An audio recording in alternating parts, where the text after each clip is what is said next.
Hello. Let's get some BGM going. There's something a little less scuffed set up here.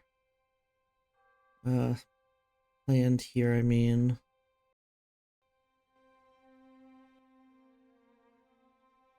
That's pretty quiet. That might be too loud.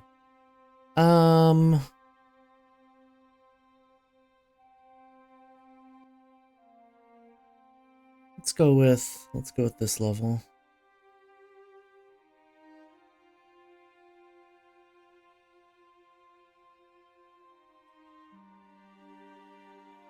Hello. How's everybody doing?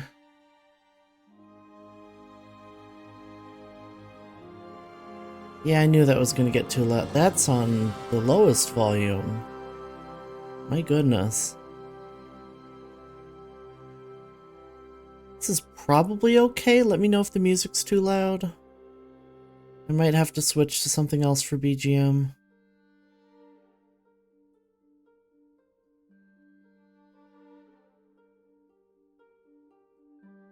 We'll see. It's good? Okay, even that crescendo was okay? Alright, good to know, good to know.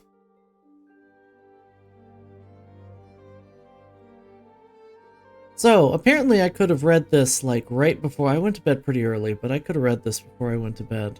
I didn't pay attention to the time it was posted. Louder than crescendo, understood.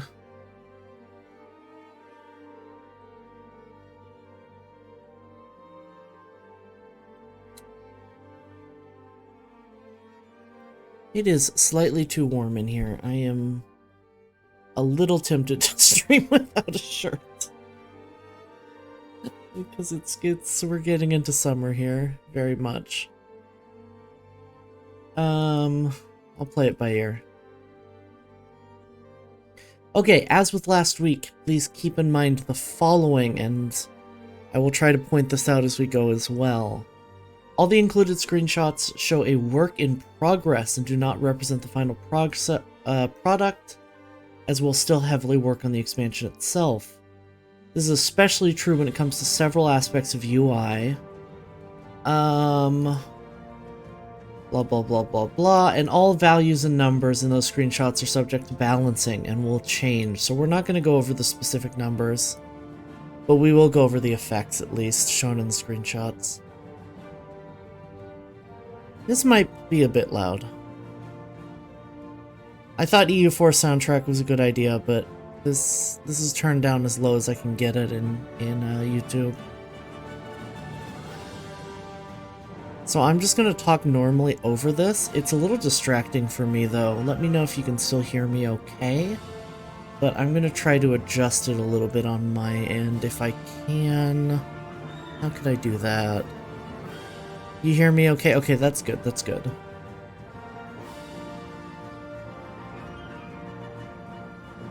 I'm going to go back to just the in-game audio though, because this is a little hard to think. Should be able to more fine-tune in OBS. Yeah, I can turn down everything, but it won't change it for me, which is the problem. The audio I hear is generally a little louder than the audio y'all hear because I'm fucking deaf apparently. But this is a little much for me.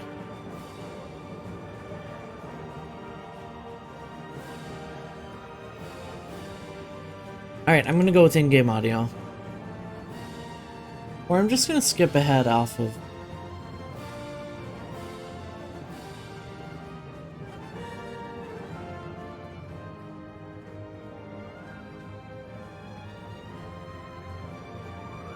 off of the main theme.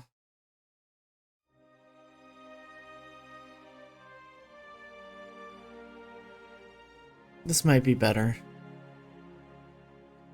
Alright. So there's a couple of exciting things in here. We're mostly going over governorship, which has some really interesting clarifications. Governors are the foundation of an administrative realm. In order to make it easy to both see and inspect all of the governors, we present an overview of the realm in a new interface dedicated to all things revolving around the admin government type.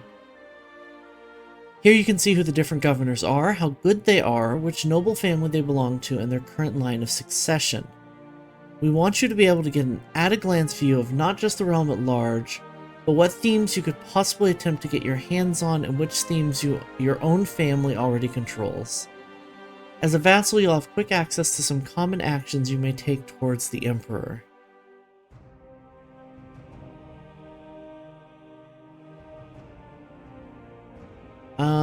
I just realized a way I can fine-tune this a little more. I'll have to remember to fix it after stream, though.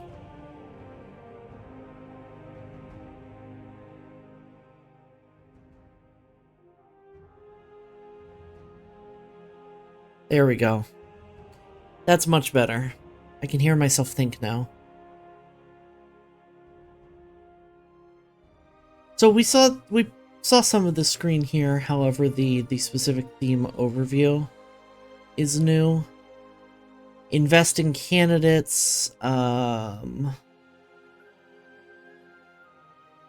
assuming this isn't order 1, 2, 3, 7, but rather how many votes, quote unquote, they have, or points. They go over succession a little bit later. And I don't remember those exact details, but that's...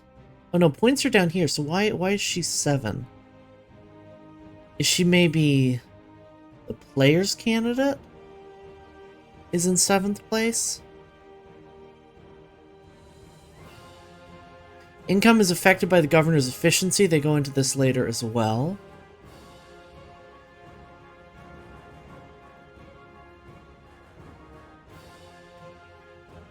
And this governor efficiency is negative, which I think is interesting. It seems like most of your governors are going to be running at negative efficiency from what they talk about later. Oops. The first objective of any landless noble is try to make themselves a governor. I have mixed feelings about this, I'll go into in a second. This is one of the best ways to gain further influence.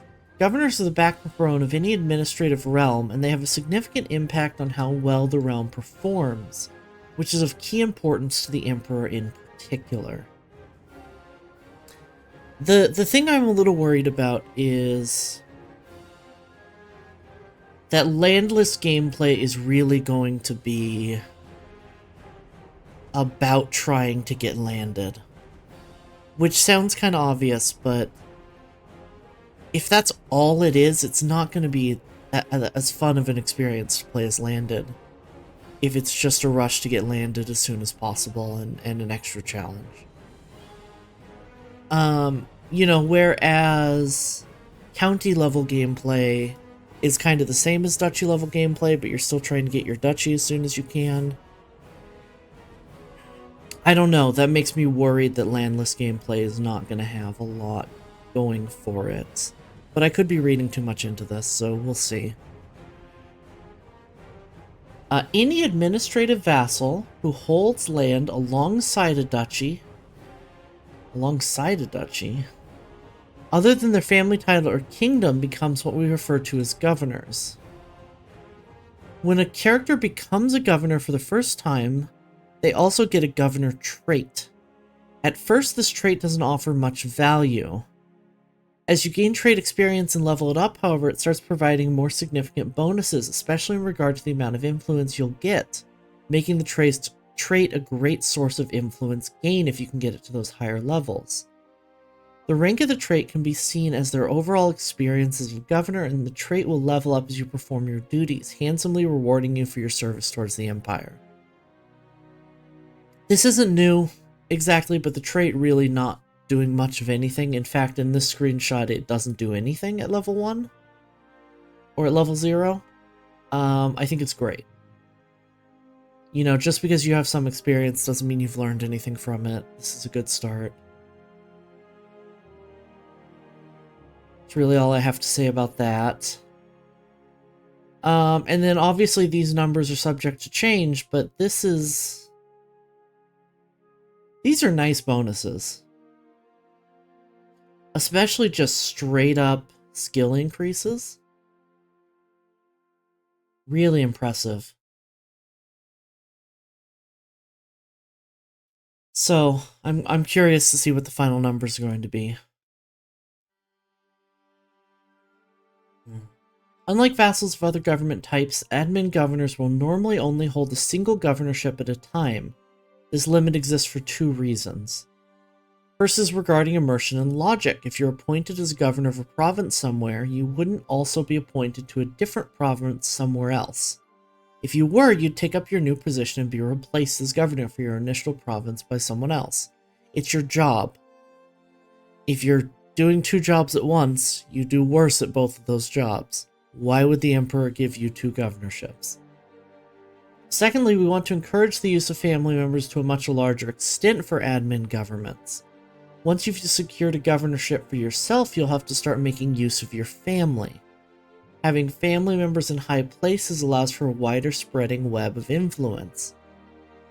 Given that there is a cap on influence investments, which we discussed below, the more family members you have to spend influence supporting your candidates, the more powerful your family may become. Calling out the American economy? Yeah. You know, no big deal, just normal. I like this. I think this is going to be... I think encouraging the use of family members is going to be interesting. Why is that emote so big on my screen? OBS, what? That is showing up massively. You spent 30 bits to do it. Oh, that's a thing now. Hopefully you got the 30 bits. I see it now. Gigantify an emote. Interesting.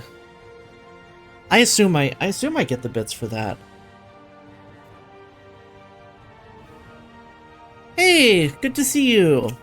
It's been a while. It's been not too long, but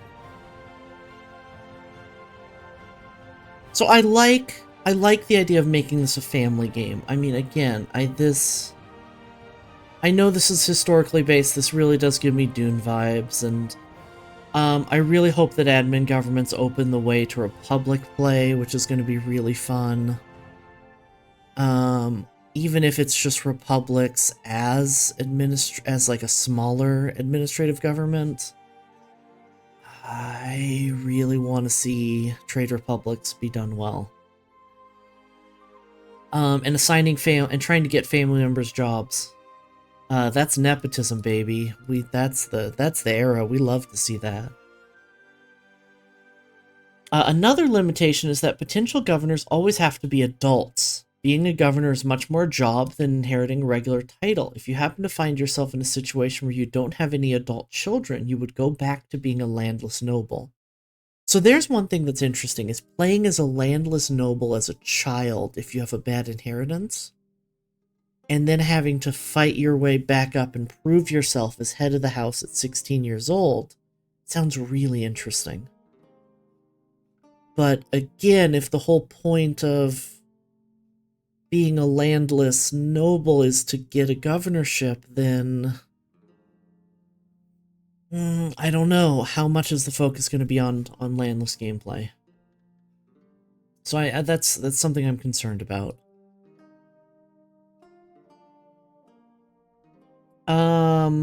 Appointment succession.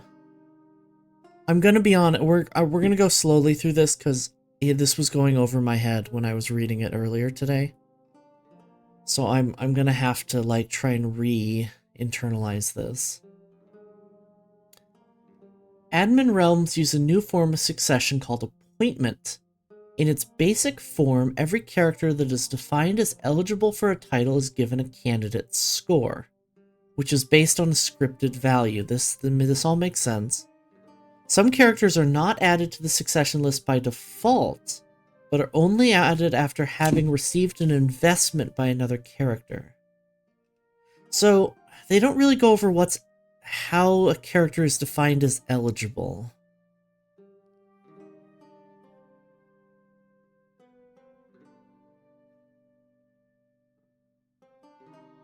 Yeah, I don't think they ever mentioned this, so this is a point of confusion for me.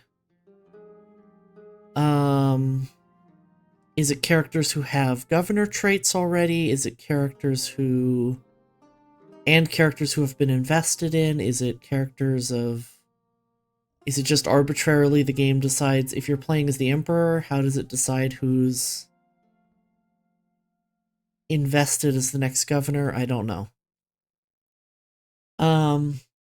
Since administrative government is primarily modeled on Byzantium, we've created 2 different forms of this new succession type. This was also hurting my head. Appointment for governors and acclamation for the emperor. The primary differences between these two lies in the calculation of candidate score and the fact that children are only eligible under acclamation. So up above where it said that children can't inherit, they can inherit the empire, which, great. Love that. Child emperors happened. Excellent choice. In other words, children cannot hold governorships, but are permitted to be acclaimed as an emperor. For the rest of this section, we'll take the succession of governors as a primary point of discussion, since that's what you'll encounter most. So, as far as I understand, they say the primary difference between these two, so I wonder what the other differences are. But if we just assume for now that they meant the only difference, I don't know. This phrasing is intriguing to me. This part I'm excited about, because for those of you who remember Viceroyalities in CK2, which I do, you may remember that one of the most significant drawbacks of how they worked was the constant micro of having to hand out the titles again and again and again and again and again. All governors have a new succession law to combat this, named appointment. This new succession law makes managing your vassals significantly easier, and more importantly, provides the vassals with a whole new level of agency as they have a venue of attempting to seize titles for themselves. An important element when you consider the landless aspect, as you won't have to sit around waiting and hoping that your liege appoints you as governor. So this is making a little more sense to me now. The game is going to automatically appoint a new governor for you as the emperor, so you won't have to do it yourself, based on something similar to how elective succession works. Sort of a score-based. Okay. I like this. Part of me is kind of sad that as the emperor I won't have a choice to be like, change my mind last second. But it sounds like the emperor can still meddle in these successions, so it's not the end of the world. In tandem with this newfound agency for governors, the emperor is also bound up in this rat race of politicking. While the top liege of an admin realm has a few additional tools to make changes to the lay of the realm, as is their lawful right, they must also contend with the bargaining and exchange of favors proffered by governors and noble family heads. Why is my brain having so much trouble with this word?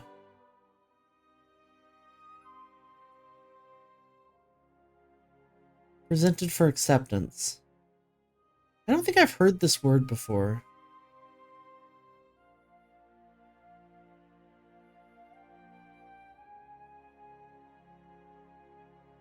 Proffer. It is proffered. Okay. Okay. We learned today.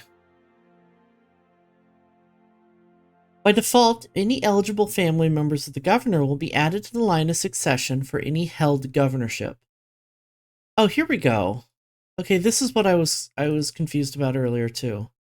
Any eligible family members of the governor will be added to the line of succession for any held governorship, sorted by their candidate's score. The score a character gets include a wide set of factors such as skills, their relation with the current governor, potential upgrades to the state, and much more. So unless you spend points, unless you spend influence to specifically suggest a candidate for the governorship, the inheritant is just going to be family members. I think. You can check the candidate score tooltip for every candidate to see a breakdown of their score. Capital's popular opinion. They are of the same culture as the province, as the area. They're close family to whom? To the current holder, maybe? And then investments looks like the biggest, which is spending influence points. It looks like the biggest contributor here.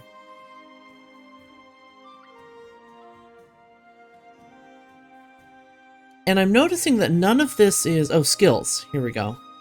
So skills actually is the biggest. So how good they are as a governor is going to impact it as well. Which is excellent. The interesting part is that other governors, landless nobles, and even the liege can spend their influence to invest in the candidacy of other characters. These investments are done per character and per title, and you can invest in characters not already in the line of succession.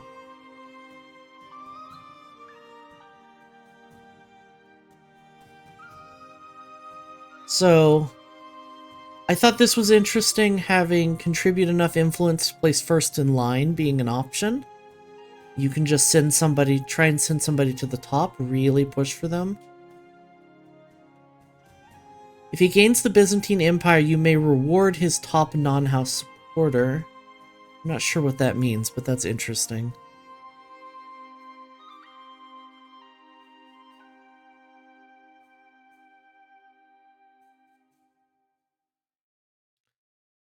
And I'm noticing it's 226 score, I think, not influence, because that sounds low if it is.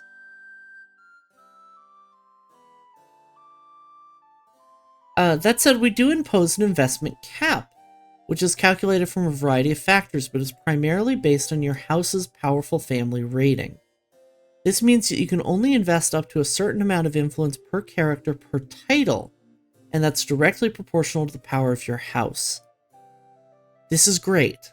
This is a clear... This feels like a clear response to Republics in CK2, where you just keep pouring gold into your eldest son until you make sure that your family always wins the election.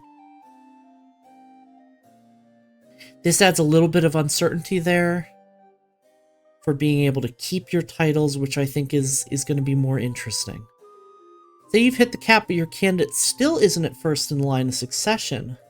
What then? You must convince other governors and noble family heads to support your candidate, whether through goodwill, bribes, extorting more influence, or the like. So we have a tooltip for requesting support from another noble. Spins influence to support this guy for the theme of Philippopolis, which I think I said wrong. Hey Viper, good to see you. And then you can use a hook to force people to spend their influence on your candidate. Great. You may also consider asking other politicking characters in the realm to support your chosen candidates. Investing in a character for a title will make them appear in the line of succession, getting their own candidate's score, which is further increased by the amount of influence you choose to invest. So not only can you make yourself or members of your family appear in the line of succession of other governorships, but by spending large amounts of influence, you can even compete to make your candidate appear first in line. Then all you need is for the current governor to have a happy little accident. That's a classic CK way of going about it, though a true Byzantine politicker would go for a more political route and force the governor resign their appointment, or use the slander scheme to run their reputation to the ground. I love this. I love the idea that murder doesn't always have to be the only answer to a bad succession. Because these are appointments to jobs, they're not appointments by divine right. You can just get somebody fired. Or if you're second in line, you can just ruin the reputation of the guy who's first. I mean, really just play dirty politics and mudsling your opponents. This sounds really, really fun.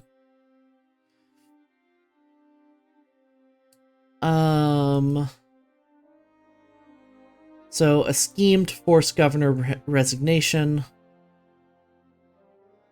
Emperor will not accept. It's not a whole lot of information here otherwise that I'm seeing, but Crusader politic, I love it. New interaction to force governor's resignation. New slander scheme provides ample opportunity to ruin characters' candidate scores. We'll talk more about changes to this particular mechanic in a future dev diary. I'm going to get back to this in a second. So slander, there's a progress bar here. 10 days until next phase, 15% secrecy, 12 months grace. I don't know what grace is. An execute scheme button, agent slots with different titles. I have a thought here, but there's the next window I wanna go over as well. Choose the precise moment you're ready to drag your political opponent's reputation with the new scheme interface. Is this for the new schemes, or is this for all schemes? We'll talk more about changes to this particular mechanic in a future dev diary. Are they revamping schemes? Like for Great Holy Wars, a secret could be didn't vote deously enough, and if someone witnesses it, it could become part of a slander scheme or secret. True, true. I'd love to see that, even if it's not, even if something like that's not a secret, just a little bit more emergent narrative in the script. Like, I love my father. Remember that happy time when he died of old age? Something like that, but that actually works. And is just written into the text would be excellent for me. But yeah, I wonder if we have 10 opportunities here. These buttons cost opportunities, it looks like. There's a percentage chance of success. What does this say? 4 months grace left? I'm really curious. I'm really curious if this is how much this is gonna affect other schemes.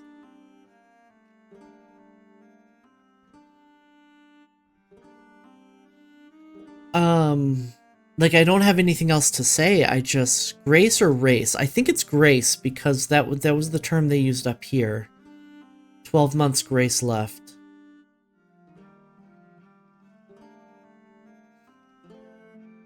You can see my mouse again, right? Okay, good. I had to capture this differently because it was too big for Steam. Since a character can normally only hold a single governorship at a time, they can't inherit a second one. There are ways to get a second governorship even if you already have one, but it will be the exception rather than the rule. What ways? Tell me. Too big, that's what Steam said. Steam said too big. Too big won't fit. You'll have to rely on your family members getting and holding governorships if you want to extend your family's influence. Spreading your influence to invest in their candidacy for given titles the primary way of doing so. We've gone over this. You won't be the only one attempting to contest titles, however, of course. You'll be competing with other nobles' families of the realm, all attempting to secure governorships for themselves. One way for characters to slide into this exception is by choosing to subsume another governorship. Okay, I missed this part. This new scheme allows governors to leverage all their intrigue and influence to secure an additional neighboring governorship appointment. That said, each title will retain its own line of succession and be granted to different governors upon succession. Cool. This is sick. Love this. No idea what the ramifications of this are going to be. Love that this is an option. Investing in candidates for various titles is going to be one of the primary ways for you to spend and utilize your influence. That said, there's numerous ways of getting your house members into positions of power, you just have to play your cards right. Okay, governor efficiency. All governors have something called governor efficiency. It can be described as how good they are at their job of being a governor. Value between -50 and 50, and acts as a modifier on the land a governor holds. Translates directly into how much levies or taxes their holdings provide. Let's say a governor has -25 efficiency. The holdings of that governor then provide 25% less taxes and levies. And I'm assuming that's going to that's less to the governor and that much less to the emperor. Love this. This is interesting. Your stats are actually going to matter, which we'll go over shortly. Governor's efficiency is mainly directed by their overall skills. They'll need a minimum amount of skill points to go above the 50% threshold. When their skills are high enough, every skill point will further increase their efficiency, meaning that a highly skilled character will have a much higher efficiency and therefore be a much more valuable vassal.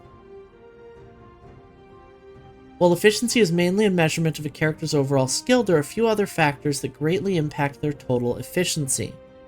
We want a character's education and experience as governor to matter. While these traits do provide additional skills, increasing their base efficiency, they also grant a bonus on top of it. Love this. So we were looking over earlier at how the governor skill increases your base stats significantly. So being an experienced governor is going to increase your efficiency, but also increase your stats, which will also increase your efficiency. So that trait is going to be really valuable for admin vassals, admin governors. Some governor efficiency main factors include the following: overall skill, rank of their governor trait, having a rank 4 or 5 education, upgrades to the estate, the administration type of their governorship. I kind of understand what this means now, but I'm still a little unclear. I think they'll go over that in a moment. Eunuchs have an extra bonus, making them better than average as governors. Sick. Love this. Eunuch bureaucracy. Very historical. Weird that it's just a flat bonus, but this is fun. I love this. Or mentor in governance, a scheme where you attempt to improve a governor's efficiency. So you can simply scheme to make someone better at their job. Pardon me. From stills, from stewardship with the civilian administration. So the administration type gives an extra bonus from stewardship. We'll go over what that means later, but I understand this now. Stewards of Empire, I don't know what this means.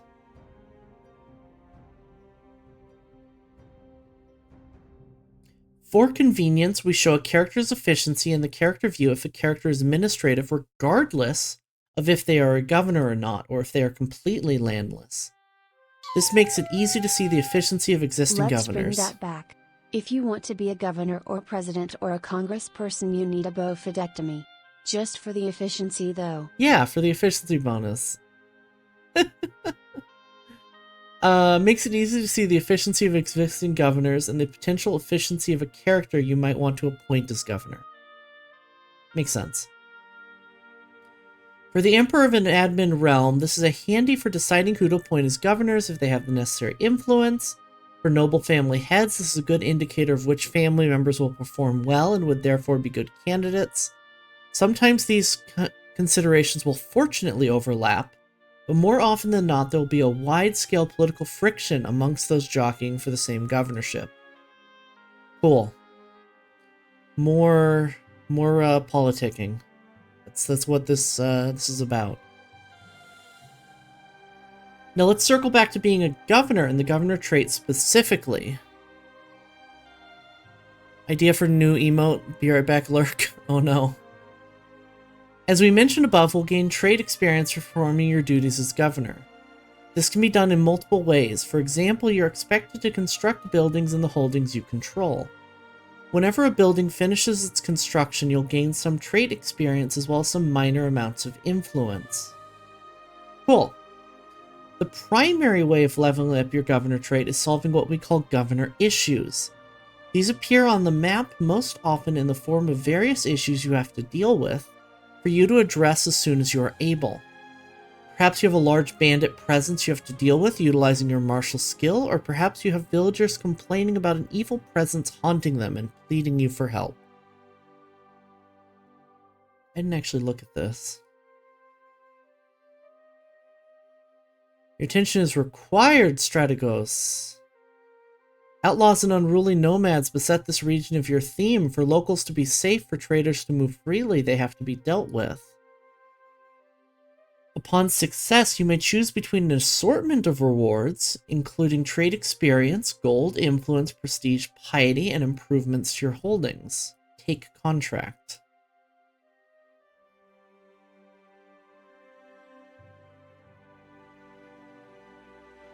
I don't think this phone number is real.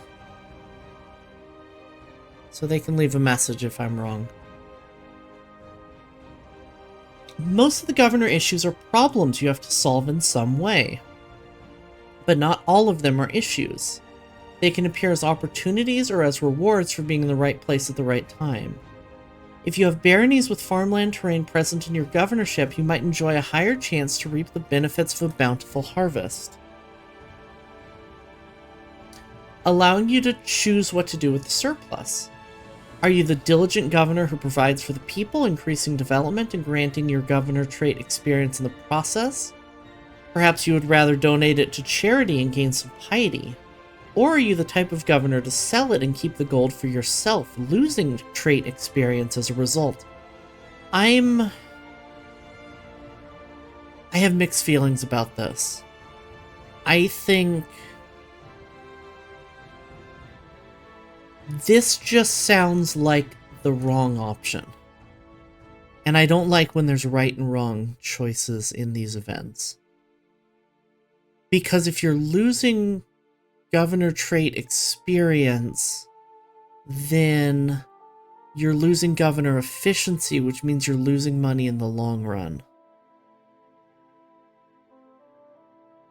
So it better be a huge amount of gold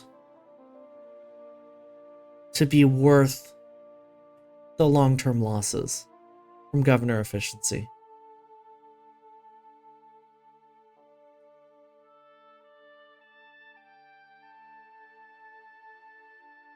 St. Bridget has been kind to us in many of Moesia's villages. Seemingly endless sleeves of grain are collected from fields, well watered by steady rains. And such parsnips, a significantly larger yield than the last harvest, is joyfully anticipated. This, of course, is very good news. I must organize an extraordinary workforce and see the logistics as soon as possible. Now, where shall my wagons carry these great heaps of autumn produce? Distribute alongside the regular grain or the provincial capital? Saint Brisket? Brisket.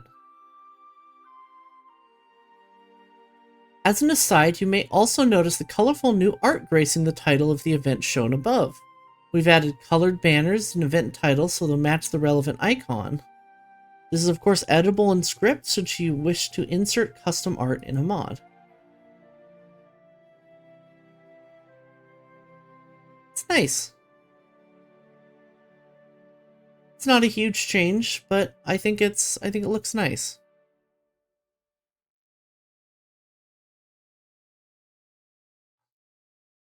Regardless of the situation, the overall format is fairly straightforward. If the issue appears in a barony that isn't your capital, you usually have to travel there in order to solve it. Love that. More travel. Once there, some issues will require you to first succeed before you can pick a solution, usually in the form of a skill duel. When successful, or if you don't have a skill duel to succeed, you are present with a few different options on how to tackle the issue at hand. These options are typically randomized, but the number of options available depends on the level of your governor trait. giving you a greater selection of options as you gain more experience. Every option offers slightly different rewards. You may gain varying amounts of trade experience.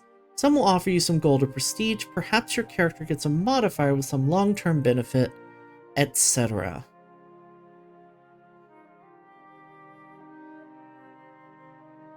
Titles for sale. The case I'm asked to judge today is quite delicate. A local priest has been caught offering religious titles and offices to the unqualified children of local notables. The man fills his purse at God and his superior's expense. The practice is obviously very illegal. Because of the religious nature of the crime itself and the parties involved, it is also rather controversial. There's great risk that by my necessary intervention of their affairs, the clergy will be displeased.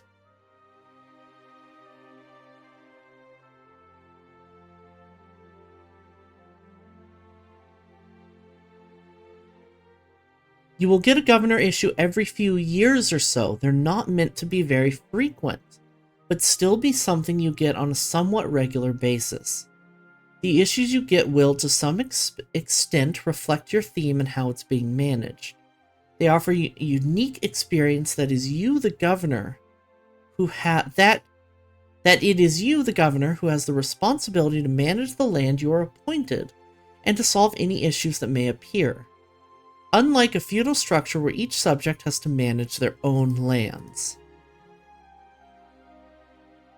Alright, we're getting close, I think. Each governorship can have one of several administration types assigned to it. These come in a few different flavors, very much inspired by the different themes of the Byzantine Empire. There are 6 types available, all offering bonuses such as increased tax contributions, new CBs, increased legitimacy for the liege, and more. Each type, other than default, also has an associated increase to the holder's governor efficiency. Let's take a look at each of them and see what they do. Balanced is your default and doesn't change or add anything drastic, but it's available to everyone and has no associated drawbacks. The main benefit will be for the governor, who gets increased trade experience, increasing the speed at which they'll be able to level up their trade. I love this idea of having training governorships. Send somebody there who's unexperienced, who can't do anything else.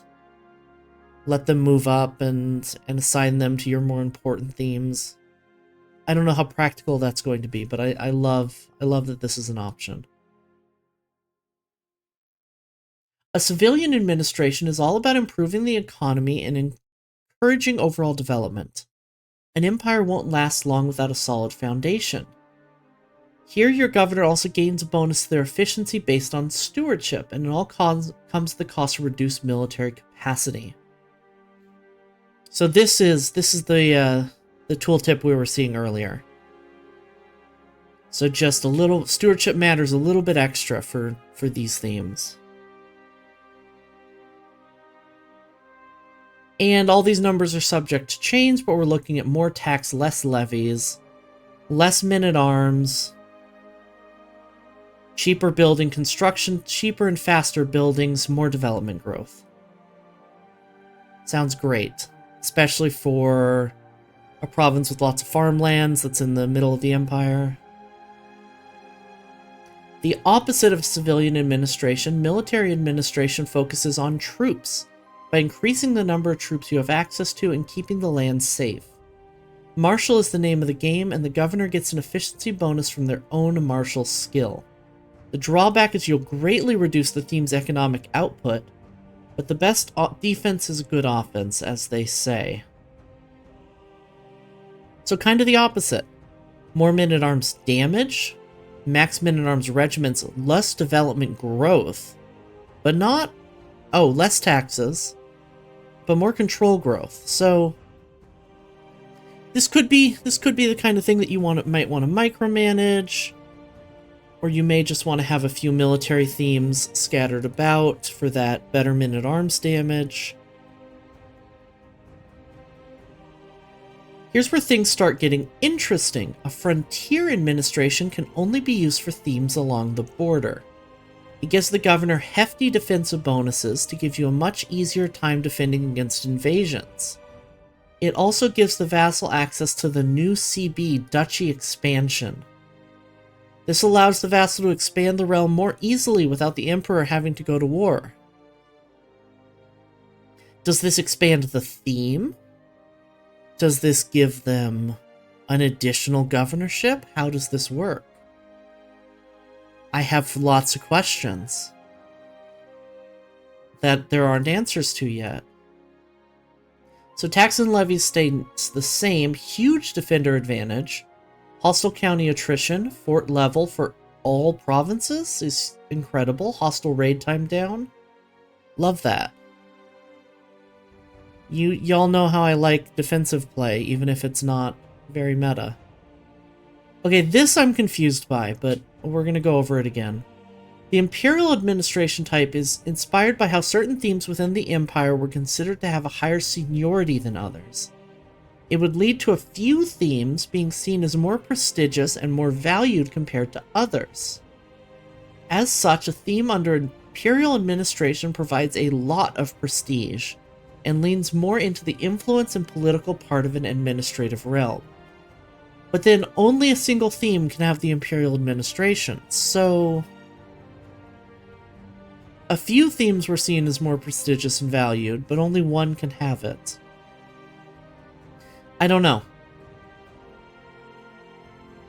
But this gives a bonus to the liege's legitimacy and prestige. Gives the vassal prestige and influence. Could be useful to have. You just have to be careful who's in charge of it.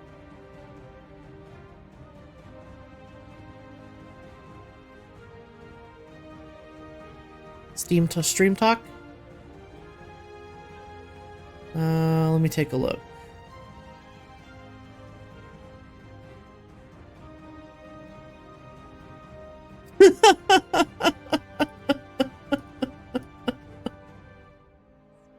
I'll see if I have a slot that makes sense. I'll look at it after stream reminds me.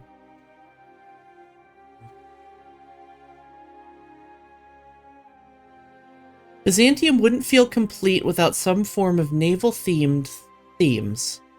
Before you get hopeful for naval combat or naval men-at-arms, let me stop you right there. We're not introducing any new naval mechanic with this release, which I think is good. I like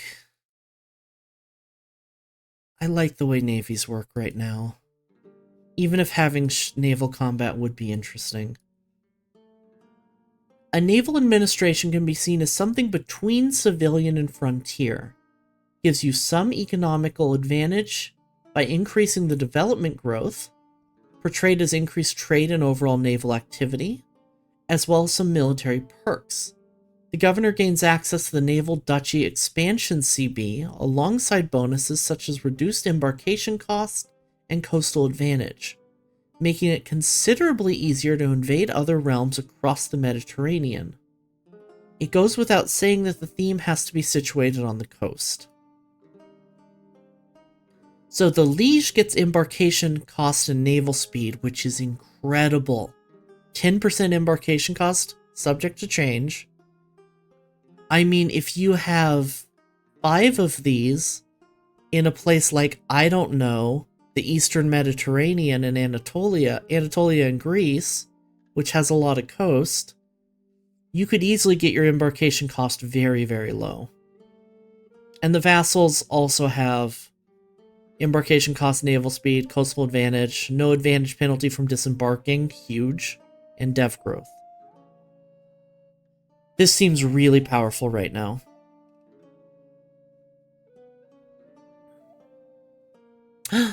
Callista, you are a good shogun. You're doing such a good job. So proud of you. How are you doing? The Emperor is able to change type almost at will with no cost attached. They are in charge after all, and you telling the governor how they should run the governmentship they are appointed to. The governor can request the liege to change it, however, it costs some influence to do so. And as long as the liege is willing to accept, you can change your administration into whatever available type you want. If you have a hook on your liege, you gain 2 benefits. You can force the Emperor to accept and change your type even if they would normally refuse, and using a hook also lets you circumvent the influence cost. Very handy when you have plenty of other things to spend your influence well. Had therapy then took a nap? Hell yeah, good day. Alright, how close am I? Because ads are coming up. I wanted to get all this done before ads. This is longer than last week though, so we might have to just snooze those. We'll get through Imperial troops and I'll see how much time I have. The Byzantine military was primarily made up of organized armies and well-drilled troops, led by highly skilled commanders. They tended to rely more on professional troops and less on levied soldiers, at least during the later centuries of the Empire's existence. We're introducing a new system to represent this, one where both governors and the Emperor are able to recruit and keep men-at-arms for their titles. This sounds fascinating, and I think we're missing some information here. Title men-at-arms are held directly by a held title of a duchy tier or above, not including noble family titles, and are then raised like any other type of troop. Since they belong to a title, they are not a character's personal troops that they get to keep upon succession. When you lose a title that has men-at-arms, those troops will follow the title itself and be made available to the next holder. In other words, these troops will pass from governor to governor regardless of who the new governor is. So cool. This is great. Having local men-at-arms in every governorship.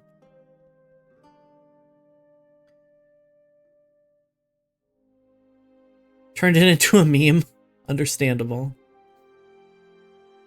I'll take a look on the break. These new men-at-arms include some obvious advantages for an administrative realm. The Empire's military strength is significantly higher than those of other realms, since the Emperor will have access to a lot more men-at-arms through his governors. The Emperor has the ability to borrow armies managed by the governors, effectively taking command of a governor's titled troops directly. He can also reassign a governor's army to another governorship, allowing the corresponding governor to use them instead. Taking or reassigning troops can be done by spending influence. If you as the Emperor have influence to spare, you can get access to a tremendous amount of men-at-arms. Sorry. Allowing you to beat your enemies with ease, which brings us to the original vision of admin realms. When well managed, we want them to perform exceedingly well and be very powerful in comparison to other government types. So, Biz is going to have the potential to raise massive men-at-arms armies. The Empire has a clear benefit by having access to a much greater pool of men-at-arms to draw from when expanding its borders or defending itself against enemies. But it also means that governors have a lot more punching power should they end up in a position where they dislike the Emperor, or are coerced into joining claimant factions. Civil wars will be frequent and pose a substantial threat. I feel like there should have been a period there instead of a comma. Alright, let me hit the snooze here. The influence cost for taking or reassigning troops varies depending on your situation. The cost is reduced slightly for defensive wars, for example, giving you an easier time to defend yourself. When you're fighting offensive wars on the other hand, taking troops from governors who are far away from the front line will cost you more influence. This creates a balance where you'll have to consider how you're waging your wars and be mindful of how much influence you have available and where your troops are coming from, in order to make the most use of your governor's armies. This is going to be neat too.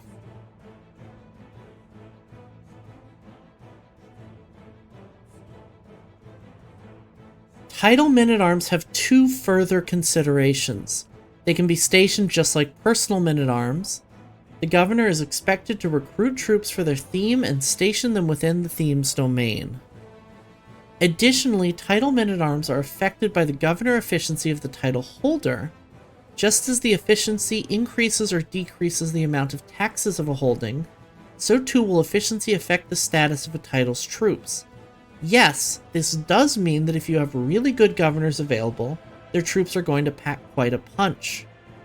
A great boon where you can find and appoint highly skilled governors as long as they're on their side. If they rise up in rebellion against you, you'll be fighting against significantly better troops. Most governors will, however, generally have a lower efficiency and decrease the efficiency of their troops accordingly. That's going to be massive. I mean, if you have shit governors on your frontiers.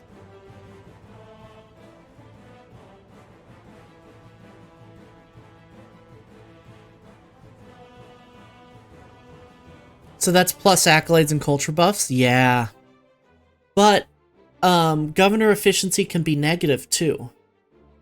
And it's based on all skills. So you could just have a governorship where all of your troops fight at minus 50 effectiveness.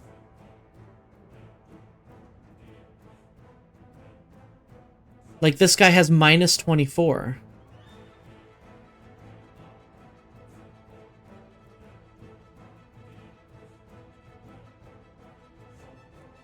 Modified by 24% from stationed holding plus 20 plus, so he's getting, so these guys are overall minus 6. They're actually worse than if they weren't stationed or had any bonuses.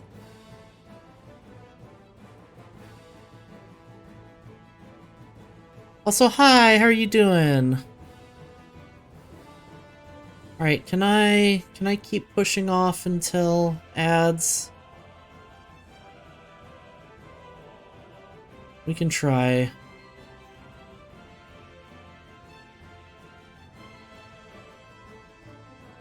Title men-at-arms have two further considerations. They can be stationed just like personal men-at-arms. The governor is expected to recruit troops from their theme and station them within the theme's domain. Additionally, title men-at-arms are effective— oh, I read this.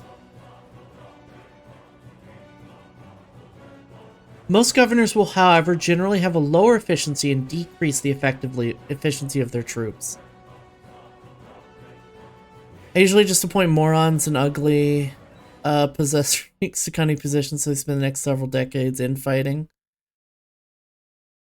Yeah, I like this. This is really going to require you to put skilled governors in charge instead of just idiot vassals. Because you're gonna lose men-at-arms, you're gonna lose taxes. It's gonna really change the meta for admin governments, I think. To further balance the much larger pool of available men-at-arms, we've done several things. The overall limit and regiment size is notably lower for title men-at-arms than it is for personal men-at-arms.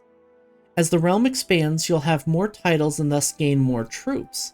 These really add up over time, so limiting how many regiments each title can have makes a lot of sense.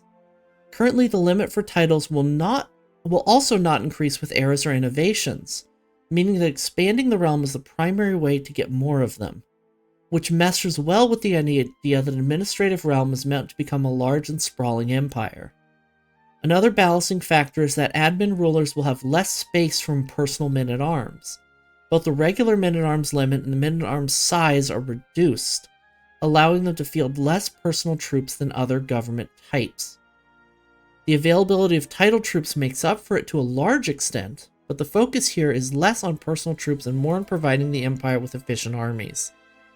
So you actually, a late game admin government may end up with less men-at-arms than a late game feudal government, which could be interesting. What I don't like is it's more just stacking bonuses and set to forget, I think anyway. Well, succession's gonna affect it, so let me hit snooze again. So that in that way, it's not just forgetting it. You'll have to at least upkeep those bonuses. Presumably. Administrative, as a result of the focus on men-at-arms, also has less emphasis on levies. We reduce the overall amount of levies by a flat 50%. That's terrifying. Remember that governors' efficiency may also reduce their amount of levies further should their efficiency be below 0. You could theoretically have 0 levies from a theme.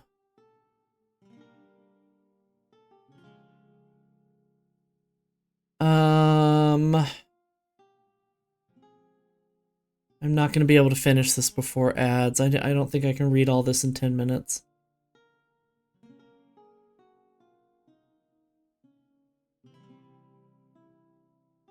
Alright, I'm going to run the ad. We'll be, and grab some water. We'll hold the line until the ads go. Let's push it a little further. And then I'll, because I do need to get more water too, so I should only push it so far. My throat's getting a little itchy. Administrative realms have a new law which replaces the regular crown authority law named imperial bureaucracy. By and large, the effects are quite similar to crown authority, but they focus more heavily on the features that make admin government stand out. Possessed idiot vassal tries to recruit peasants to fight for him, goes door to door personally, they just refuse to answer, goes to war riding a donkey. Vassal titles cannot be inherited outside of the realm starting at level 1, which in practice prevents them from ever doing so. Higher levels only increase the tax contribution of admin vassals. Vassals of other government types are ineffective, making them less valuable. War declarations for non-admin vassals are heavily imposed with each consecutive level. At maximum level, they are unable to declare war outright. I don't know if I like this or not. But that's kind of the case with war declaration anyway, because then your vassals can't declare war without you. Oh, non-admin vassals. I'm sorry, I misread this. So only your administrative vassals can expand. That's better. The highest level reduces the influence cost for the emperor to take command of a governor's troops. Another significant difference is that only the top liege can change the bureaucracy level. All admin vassals will simply follow suit automatically using whatever level their liege has. Not only will the vassals not have to worry about changing their own laws, but it reinforces the feelings that you're part of something bigger. You don't set the laws, you follow the laws.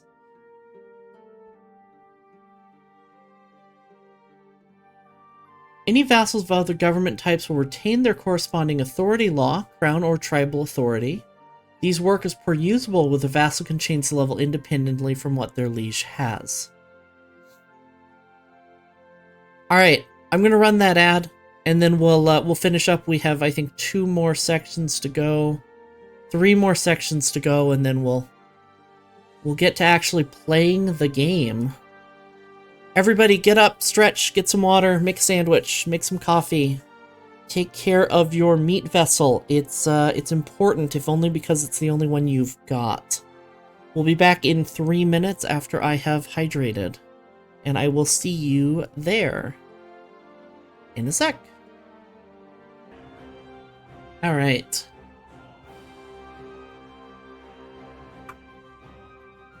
My water where it actually goes.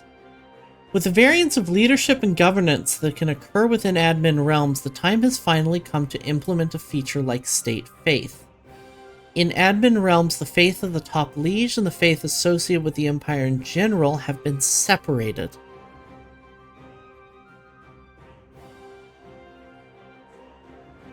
Pretty self-explanatory here. For example, Byzantium may well see multiple iconoclast or bologamist emperors come and go throughout the years while remaining orthodox at its core. This is not to say that one of those emperors can't change the state faith, which is done through a new decision, though at great cost. Reforming the state faith is a bold move, reshaping the empire's spiritual tradition to match my vision. It will undoubtedly redefine the realm's identity and my legacy as Basilius. Changes to iconoclasm, every zealot vassal loses opinion of you. Huge amount of piety and influence. This further affects how characters within the realm interact with each other. It's harder to get characters to convert away from the state faith, and on the flip side, much easier to get them to start practicing it. Peer pressure goes a long way here. Practices state faith, minus 150. It's a huge penalty. Again, numbers subject to change, but that's a huge penalty. State faith is not tied specifically to admin realms. For the ease of use in the modding sphere, we've tied the functionality of state faith to a government rule in script. Right now, it's only shown in the UI for admin realms since that's the only place we're using it in vanilla. But modders should feel free to add it to different government types if they so desire. Sick. I'll note that this feature wasn't exactly planned for when we set out to make this DLC, but we added state faith because it felt wrong not to have it. We think, along with other features we've discussed, will help admin realms feel markedly different and novel compared to established playstyles. Any feudal or clan ruler will have access to a decision that lets them replace their current government and become administrative. Note that you have to be an empire already before you can do so. Additionally, you'll need to surpass a minimum realm size. An admin realm is meant to be a large empire, so adopting it as a tiny ruler makes little sense. You'll also need approval of your powerful vassals, as you won't be able to perform such radical reform in your government with at least your most influential vassals supporting you. It will cost you quite a lot of gold to become an admin realm. The gold cost scales with your realm size, so you'll want to become administrative before you become too large. No one ever said it would be cheap or easy to strive towards a more bureaucratic playstyle. The HRE must be governed by laws, institutions, and merit, not family, inheritance, and personal allegiances. A realm as large as this one will never be effectively governed without an administration of able bureaucrats centered around our beautiful capital. Increase your legitimacy to level true. Any feudal or clan within your de jure realm that is part of your faith will change government type to an admin as long as they have a positive opinion of you. Gain influence, become a lawgiver, whatever that does. A lot of money, a lot of prestige. You know what would make this better? China. We were talking about that last week. I see the road to China now. It's suddenly possible. I've been a China denier for a while, but I'm seeing it. It's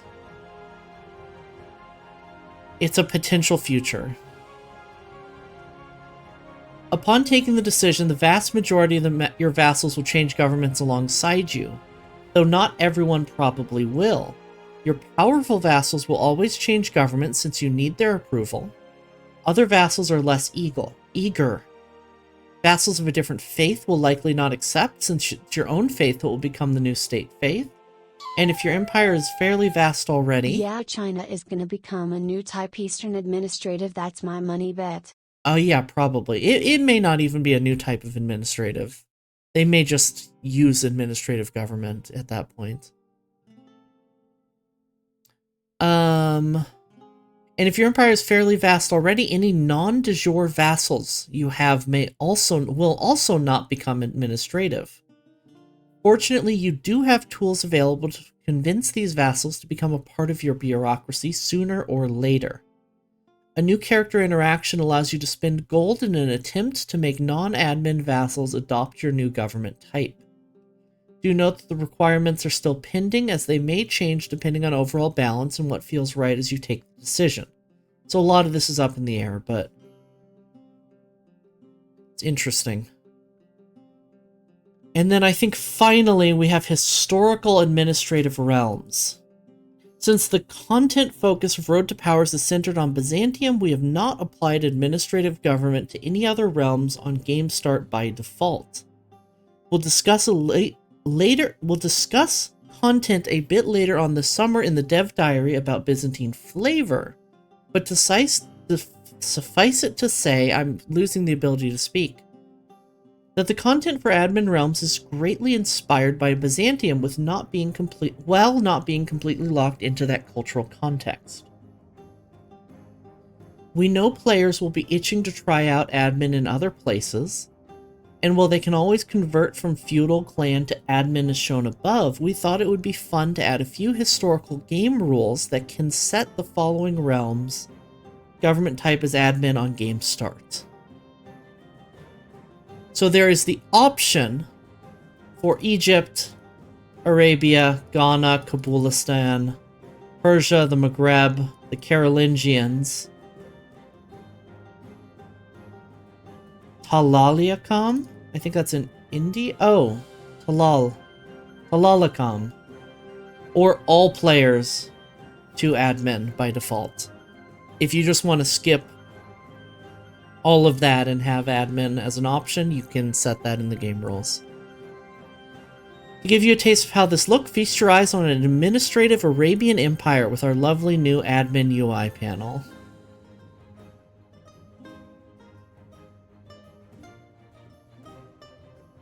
Ashari State Faith. Governorships assigned. Caliph Mutaz has 0% governor efficiency.